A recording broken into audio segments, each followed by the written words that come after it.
What's happening? Big salute to all my donors, sponsors, supporters, Goon Squad, Goon Gods. Hey, everybody, big salute to everybody. Fuck with your boy, Delightful D. Hey, my little bruh, shot by LA.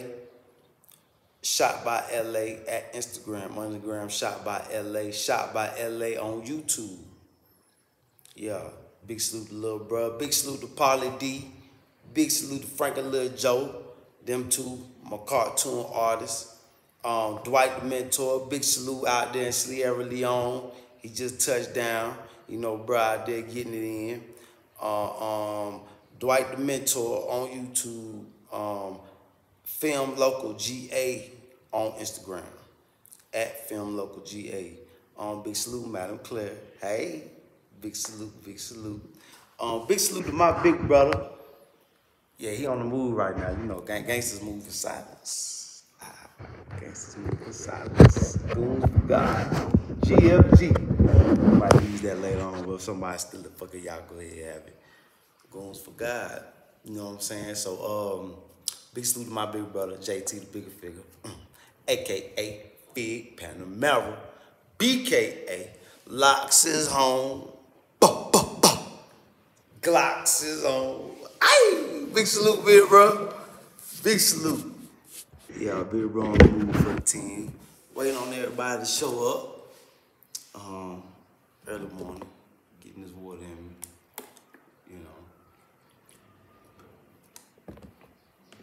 Well, big salute to everybody, man.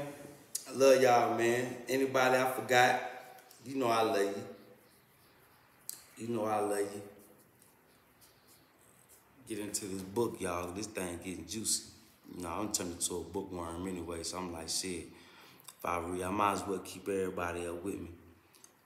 You know, keep everybody up to speed. You know what I'm saying? I got a dude harassing me in my email.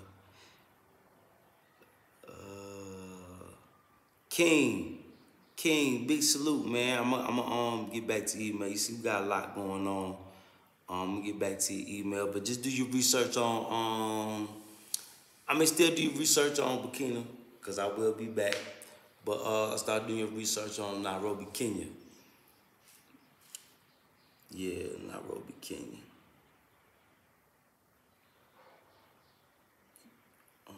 Let me find it, y'all. Let me find it. Boom, there we go. There we go.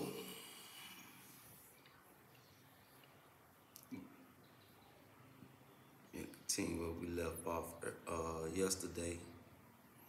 Okay, let's get into it. The 60,000 original Black inhabitants of the island of Peline, which is Patmos now, but now they claim all of those ancients were white like them. That is the first group of Semites called Jews, the false Israelites. The second groups of Semites adopted the religion of Allah, called Islam. They still practice it today, in as much a corrupted version as the Jews corrupted the religion of Yahweh. When the ancestors of the modern-day Jews and Arabs took over the religions of Yahweh and Allah, they adopted the history that goes with those religions, as was available to them. The rest they filled with fabrications, which are rampant in the Old Testament. Nonetheless, this includes the history of the first animosity to ever occur on earth, depicted in the legend of Abel and Cain. This legend was reformulated later. It is depicted in the story of the sons of Noah, Shem and Ham, and their descendants. The Jews have taken one side of this animosity, and the Arabs and the other white Muslims have taken the other side. So today we have the incredible situation where the Jews and the white Muslims fight one another. The Jews believing they are the true Israelites, and the others believing they are their original enemies. As stated before, the original strife started on the island of Pelan between the black inhabitants and the light-skinned races. It is this very same animosity that now exists between Jews and Muslims, having been appropriated by them due to an unprecedented misinterpretation of historical facts, fed by the practicing of the two superficial religions, Judaism and white Islam, which are corruptions of the original religion of Yahweh or Allah. That, in brief, is the history of how the second light-skinned race, the Semites, stole the legacy of the true Israelites that is recorded in the Quran. The Old Testament Bible and other ancient texts, the descendants of the 60,000 Elohim continued to practice the true religion of Yahweh after they left the island. They were scattered by wars all over the Middle East and North Africa. A small number of them were left in Israel until about 2,000 years ago, when they were forced off that land by the Roman invasion. The rest were already in Africa, having migrated into the continent over the course of many centuries. After settling among other Africans, the descendants of Yahweh kept their religious practices separate from the religions of other African tribes. There was no physical difference between them and other Africans, but they were distinguished by their religion. They were known as the worshippers and descendants of the gods of Sirius, even as their other brethren, the Dogon people of Mali, Burkina Faso, Chad. Yeah, I think that's why I felt a real deep connection.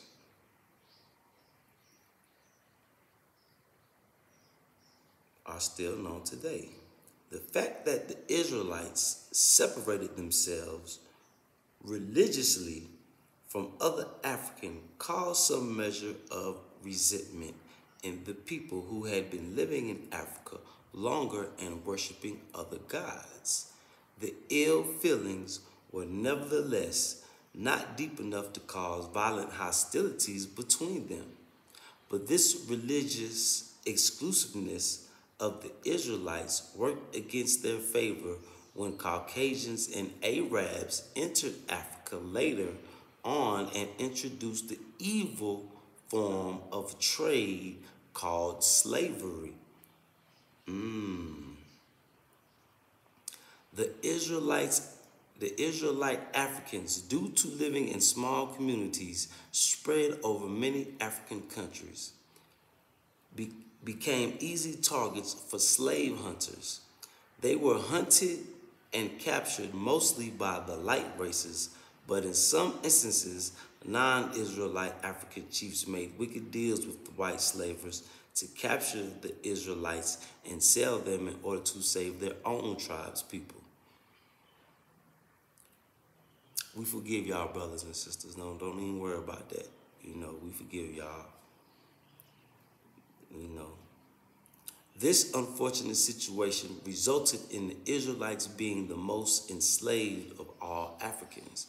The entire Israelite nation was captured and enslaved out of Africa, except only 2 tribes that managed to avoid enslavement. One of these is the Dogon tribe of Mali. Damn, I just said that, didn't I? And the other are the Israelites who managed to settle in eastern and southern parts of Africa away from the slave trade routes. The rest of the Israelites, consisting of 10 tribes, were almost all removed by force and enslaved in the Americas, Britain, Europe, and some Arab countries. Their religion was disrupted at that time to such an extent that shortly after they arrived in the Americas, they totally forgot it. Nah, they beat it out of us. They beat it out of us. See, he don't know about all that. He don't know about, yeah, they beat it out of us and killed it out of us, bred it out of us. The few who still practice it died without being able to teach it to their children because of the severe restrictions placed on them by their Caucasian slavers. Thus, after only a couple of generations in the diaspora, their religion had totally perished. They became known as the African and Asian relatives as the lost tribes of Israel. It was said that they would be lost and forgotten for 400 years, exactly as predicted in the ancient writings of their ancestors. The Hebrews, the Israelites were not only Africans enslaved, non-Israelite Africans were also enslaved at the same time.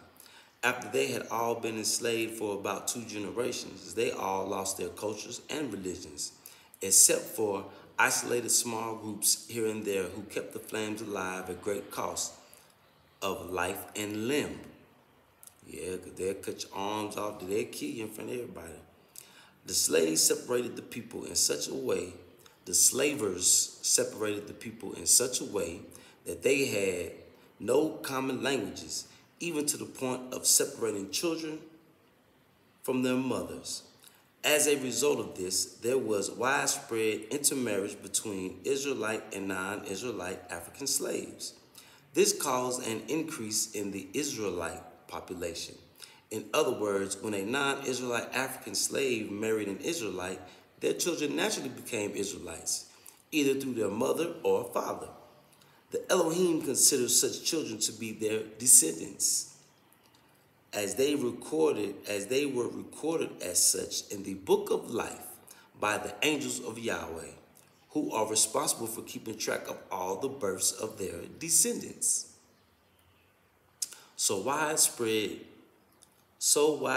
was intermarriage between the two groups that today, particularly all black people of slave descent in the diaspora, are the descendants of Yahweh and the Elohim. And now, 400 years later, the 10 lost tribes of Israel have been found. They are today's black people in the diaspora, who are the descendants of slaves. They are the true Israelites, the chosen people of Yahweh. About 6,000 years ago, their ancestors were forced off the island of Pelan in the Mediterranean into Israel and then into Africa. Many millennia later, they were forcefully taken out of Africa and enslaved in foreign countries. They are chosen not because an arbitrary or mystical reason given by a non-existent spirit God. The reason they are chosen people is because they are direct descendants of Yahweh and the Elohim.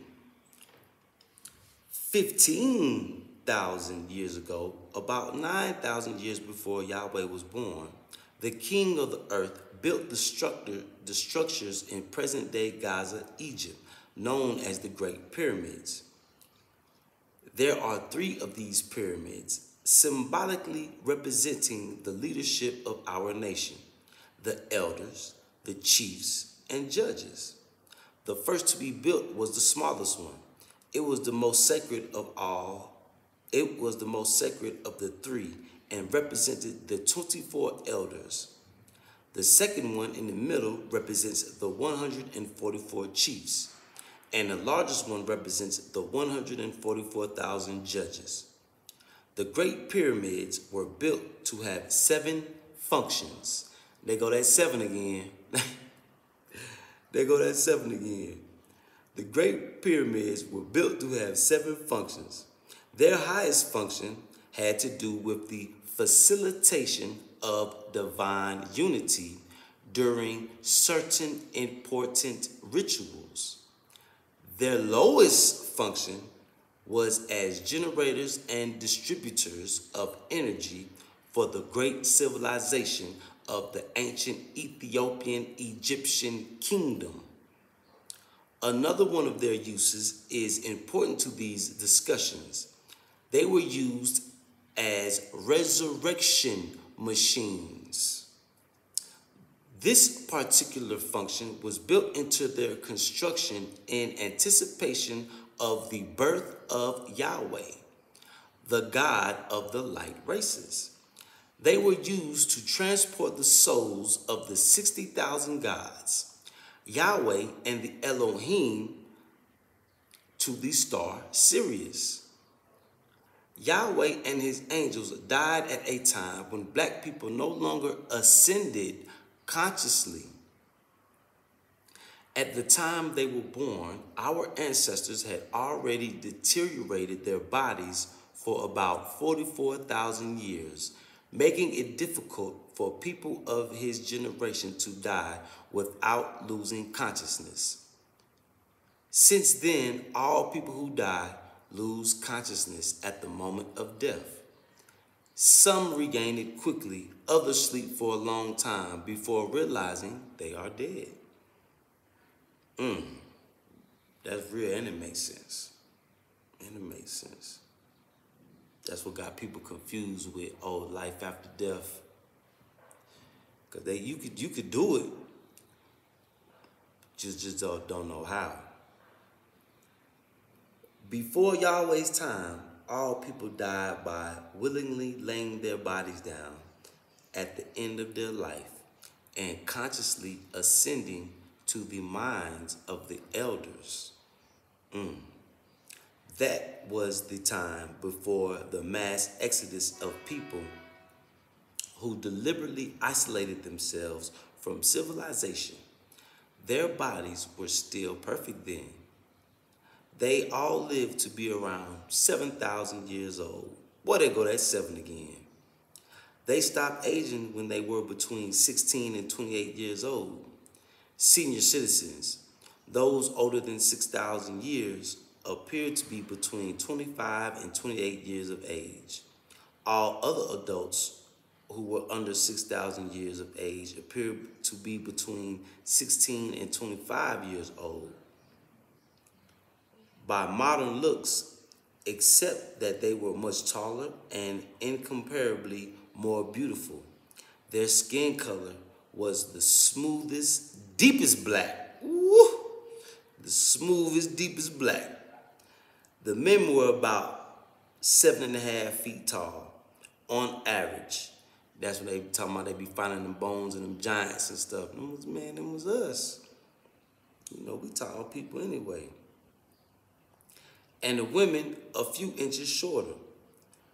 50,000 years ago, when the decision to make the light races was finalized, black people started to deliberately change their bodies. The bodies of our ancestors have a genetic perfection that makes it impossible to suppress the dominant black germ and allow the recessive light germ to surface. In all of eternity, the light germ had never surfaced before. Therefore, black people knew of albinos only as a possibility and had seen them only in their imagination during rituals directed to that type of teaching. They had never seen an actual albino in the flesh, as none had never been born before. To allow for the necessary suppression of the black germ, they decided to genetically alter their bodies and cause a deterioration that would enable the dominant black germ to easily suppress and give way to the appearance of the recessive light germ. I knew a black man was behind all this madness going on, but that's just to make us perfect. Bring out all our imperfections to fix them and make them perfect. That makes sense. Like a challenge. We love a challenge. That's a hell of a challenge there, boy. Woo! Shit. Now, all things in the body are a manifestation of the 144,000 aspects of God's perfect character. Any type of genetic manipulation of the body is ultimately achieved by controlling one or more of the 144,000 aspects of morality. In a perfect society, such as our ancestors had prior to 6,000 years ago. The 144,000 aspects were perfectly balanced, made so by the education of youth in their first 77 years of life. This perfect balance of the body and its aspects resulted in a perfect morality where right and wrong were clearly known. A perfect character or morality results in clear communication with the first self. The clear communication is the cause of the high state of inner guidance. So you talk to yourself, you're not crazy. You're not crazy. That's what they mean when they talk to yourself. You know, you be talking to yourself in your head. You're not crazy. The clear communication is the cause of the high state of inner guidance that our ancestors enjoyed. Their society was so perfectly balanced and well established that evil or error or self-forgetfulness was impossible to manifest. That's what's wrong with us, Black America. Self-forgetfulness. That's why all this evil going on. Y'all wake up, man. Wake up and remember who you is. Come on now. It's a natural fact that a perfect body and mind and a perfect balance of the 144,000 aspects of character lead to a perfect morality and a perfect society. All of them are mutually inclusive and interdependent. Well, that's some knowledge for your ass right there. Hence, in order to genetically alter their bodies, the ancestors had to disrupt their perfect society and cause the imbalance in their character that would result in the necessary genetic change. Boy, this science on a whole nother level, boy, and it makes sense. The mummies, they are desecrating our ancestors' graves, digging up mummies and putting them in museums. Man, take the mummies back and bring everything back and put it back. Man, matter of fact, that's what need to happen. All my African and all my Black, we need to demand that all the museums in America, all the museums in England, and all these museums around the world, they got these Black artifacts. Bring that shit back, you thieves.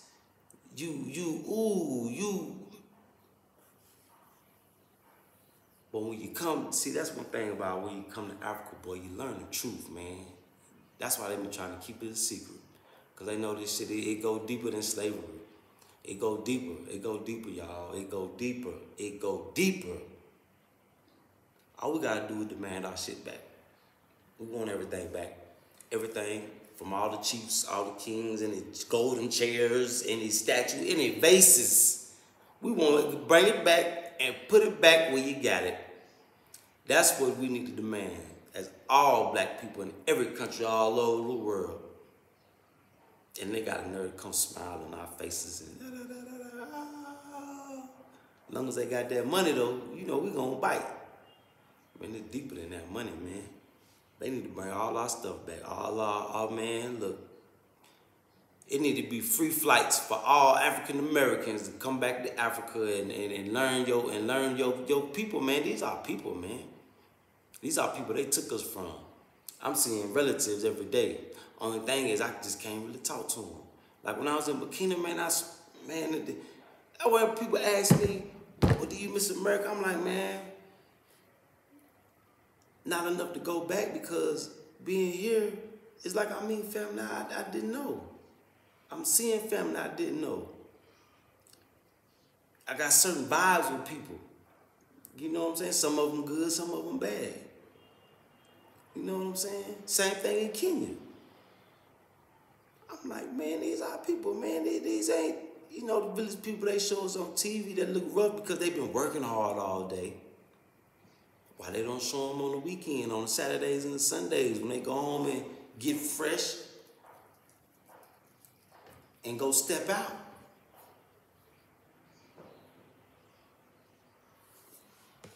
Man, we need to man our stuff back, man. These are our ancients, man. This is our things.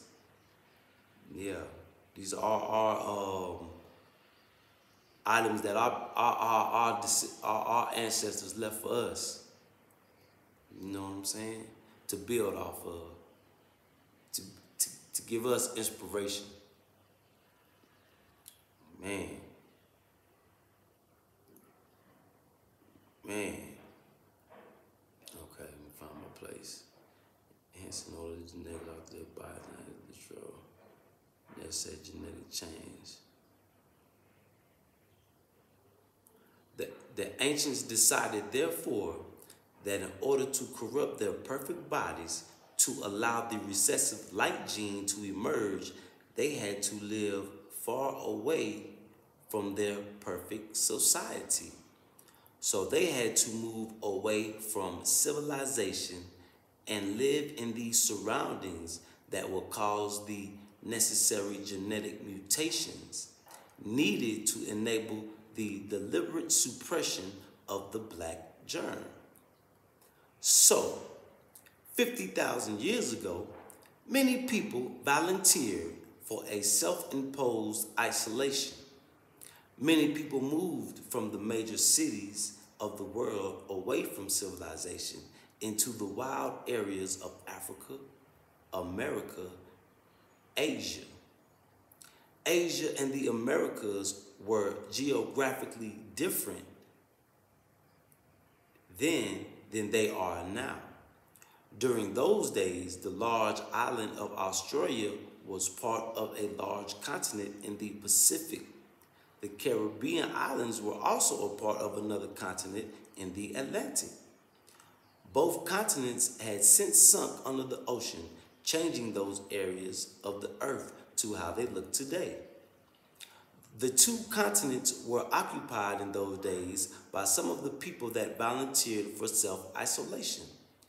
Those who didn't migrate directly to the wilderness, they set up two distinct civilizations. One in the Pacific region that is called Lemuria or Mu today. Your Pacific Islanders. What's up, my brothers? Yeah, y'all know y'all are cuz. You don't even act like that. And another in the Atlantic region that is called Atlantis today. These two civilizations, or Atlantis, I guess that would be New Zealand. Yeah, I guess that would be New Zealand. And the Pacific, that would be our Samoan or Hawaiians. Yeah. Lemuria and Atlantis. I think it's an island over there in the Pacific still called Mu. I think they still call all that over there Mu. We, Americans just call it Hawaii. But my Pacific Islands, they know who I'm talking about. Yeah, all y'all. I don't know no games, but all of y'all. Y'all know what I'm talking about.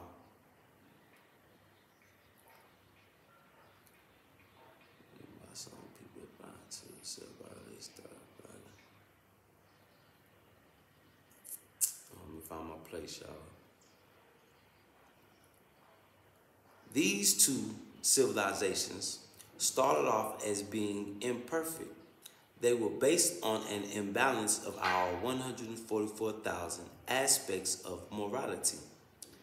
As a result, they started to decline only a few thousand years after they were established.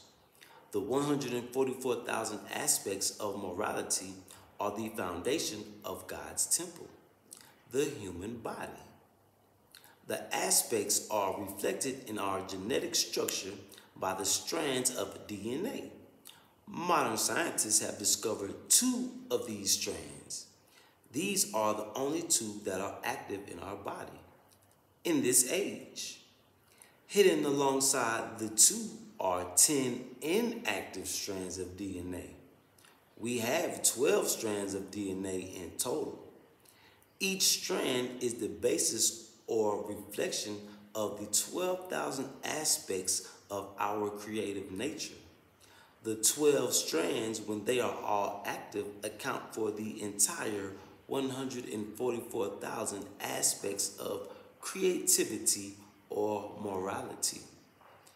Man, that's deep. So we only use 2 strands, but we got 10 strands. If they all activate,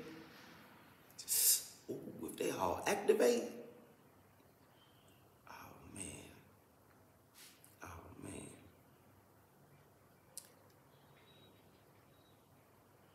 It took about 42,000 years of harsh living in the forests of the earth, away from civilization, for the 10 strands of DNA that were previously active in our perfect ancient bodies to become inactive.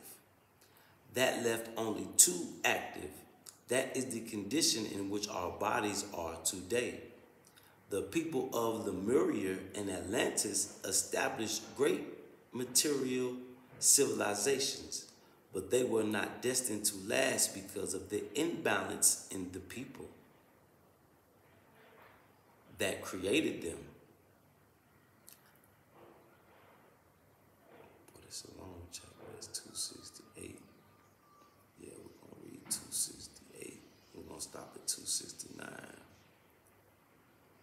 They made an imbalance in themselves by neglecting to practice the major and great rituals of our nation. They soon forgot their true selves and forgot who God really is. They lost touch with their inner self, their moral guide, their inner self, their moral guide. Their civilization soon thereafter became excessively materialistic. After about 10,000 years, it quickly began to deteriorate. They were still peaceful people. The aspect of peace in the morality of black people is one of the most tenacious. It's always nearly the last one to be lost in a deteriorating environment. Thus, they never fought wars against one another. The decline of their communities was solely due to the imbalance in their morality caused by the neglect of the major rituals, especially the 7, that's 7 again, great rituals used to attain divine unity with the first self. Oh man. This decline in their civilization was accompanied by a decline in their bodies. All things are interrelated. When morality is corrupted, social conditions decline. And this causes mental and physical corruptions of the body. They manifest as genetic mutations, directly affecting and altering the DNA. The decline of their societies was thus slowly but surely accompanied by a stagnation of 10 out of the 12 strands of their DNA. After 10,000 years, many of the people of the Lemuria had become so imbalanced that the leaders removed them to remote wild areas. Hence, as time went by, they deteriorated from perfect, totally balanced people with 12 active strands of DNA to the point where the lack of use caused 10 of the strands to become inactive. The continued and proper activity of our entire DNA, as well as our various glands, can be guaranteed only in one way: by taking part in the rituals designed to keep them active. When people engaging in these rites, our glands and genes are adversely affected to the point where they become dormant. In response, their bodies changed drastically and became short-lived, to where their average lifespan was reduced over a period of many millennia to only 60 years. Oh man. About 21,000 years ago, the first civilization, that of the Lemuria, totally collapsed. The continent sank under the ocean and being devastated by natural cataclysms. The people were still wise enough to anticipate this, and they moved to Asia and Africa and joined their other people who had moved there many millennia before. The second civilization of Atlantis lasted about 7,000 years. There go that 7 again. After Lemuria disappeared, it too collapsed about 14,000 years ago. 14,000 years ago. And the continent also sank beneath the ocean. And we're going to stop right there, y'all. Get back on 269. Man, it only gets more and more juicy. It only gets more and more juicy, y'all. So, I hope y'all enjoyed that reading. We're going to get back to it. Back again tomorrow. I love y'all, man. You already know. So y'all stay tuned, stay tuned, stay tuned. Hey, y'all, make sure y'all go subscribe to Big Bruh other page, JT Bigger Figure 415. Make sure y'all go subscribe to that. And y'all make sure y'all like the videos. Y'all stay tuned. We got more work coming. I think got a meeting with the squad Monday to talk about some things, get some organization going in. Boom. Back to it, y'all. Music and videos, music and videos, music and videos. And y'all pray for Big Bruh and the fam. There's a lot of things going on. Y'all see him on the move, making big moves, big stepping as you. International, you know, international. Independent international. International independent. Man. But big salute, man. Love you, Big Bruh. Love y'all, man. Supporters, donors, sponsors. Hold on. I got two brothers I need to, if I got my boy Dorsey. Hold on. They told me I had them keep pushing and they shot me something. Mr. Jeffries and Mr. Dorsey. Mr. Jeffries and Mr. Dorsey, big salute to man. Y'all too, man. My guardian angels. You know, my support squad, my support coon, those are guardian angels. Yeah, those are people God sends to me to make sure I'm safe. I make sure I'm good. Those are my guardian angels, and I love y'all. And I thank Allah for y'all, man. I thank Allah for y'all, man. Boy, it's a beautiful time to be alive. You know, God had to say the best for last, y'all. Come on, man. We the best of the imperfections. Ain't none of us perfect, man. We the best of them. So accept your imperfections, man, and just work on them. Show mission from the Most High. Aaiiyyee. Love y'all, man. Stay tuned.